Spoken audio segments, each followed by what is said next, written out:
I'm sure by now you've heard about Todd Akin, the Republican who is challenging for a Senate seat this year from the great state of Missouri. I understand people from Missouri don't like it being called that.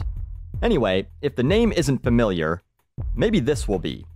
A few weeks back, our wannabe senator friend here went on TV and said this on the issue of whether or not abortion should be allowed for rape victims. First of all, from what I understand from doctors, that's really rare. If it's a legitimate rape, the female body has ways to try to shut that whole thing down. But let's assume that maybe that didn't work or something. A legitimate rape, as opposed to an illegitimate rape?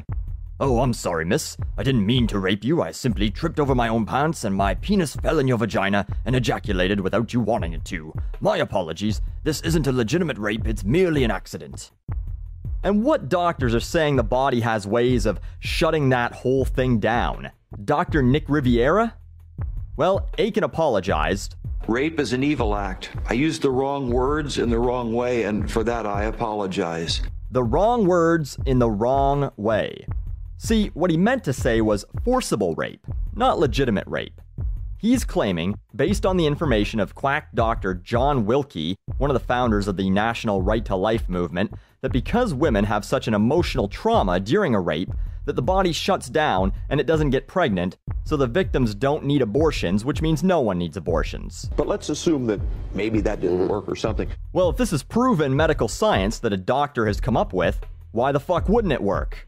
The answer? Because it's not medical science, it's made up bullshit by a doctor who must have got his PhD by mail when he sent in 2 cereal box tabs and $5 for shipping and handling.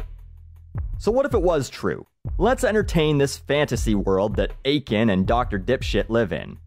Before we do that though, all rape is forcible rape. The word forcible is redundant, as the very idea of rape is that it's unwanted sex forced upon a person. What they're referring to is when a girl is dragged into a back alley by some sick fuck. But what about when a girl is drugged at a party by some piece of shit frat guy who just wants to get his dick wet? He still has forced himself on her, she didn't ask for that, and in some cases, she might not even know what happened. That's still a rape though, right? But her body isn't going to immediately go into the same shock that these guys claim render the womb magically useless. She could potentially get pregnant even based on their stupid theory, so should she have to have that kid? And then what? Who's going to pay for that? I think that if this is the case, if pro-life people believe that rape victims should have to carry their rape babies to term because there's no extenuating circumstances, they should have to pay for the kid's life. Pay for its food, its clothes, education, daycare, prenatal care for the mom, any other expenses like cribs and strollers, and maybe a car or a bigger apartment or house to properly take care of the kid and give it a decent life. And that money has to come directly out of the pockets of people who are pro-life.